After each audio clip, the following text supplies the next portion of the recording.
আর ওই দলের একেবারেই যত নেতা রয়েছে সবগুলাই হলো ইতর শ্রেণীর, নিম্ন শ্রেণীর, 3 নম্বর শ্রেণীর ব্যক্তি, মূর্খ, অজ্ঞ, অশিক্ষিত, বর্বর শ্রেণীর ব্যক্তিরা ওই দলের ওই জায়গাগুলো বসে আছে, যারা কোনোদিনই ইসলাম সম্পর্কে কোনো ধারণা রাখে না, যারা মনে করে ইসলাম মানে শুধু মসজিদের ভিতরে, মসজিদ থেকে বাইর হওয়ার পরে আর কোনো ইসলাম নেই।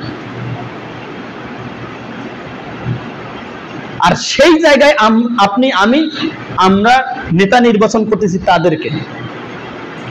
আপনার একটা সমর্থন, আপনি যাকে সমর্থন দিয়ে নেতা নির্বাচন করলেন, এই সমর্থনটা জন্য আল্লাহর কাছে জবাবদিহি করতে হবে আপনাকে, প্রস্তুত থাকবেন। কারণ আপনি এই গণতন্ত্রের মাধ্যমে, যেহেতু আব্রাহাম লিঙ্কন বলছে না, democracy is the government of the people, for the people, by the people, for the people. জনগণেই এই ডেমোক্রেসি তথা গণতন্ত্র এমন একটা শাসন ব্যবস্থা, যে শাসন ব্যবস্থা মানুষের উপর, মানুষের দ্বারা, মানুষই এর প্রভুত্ব কায়েম করবে।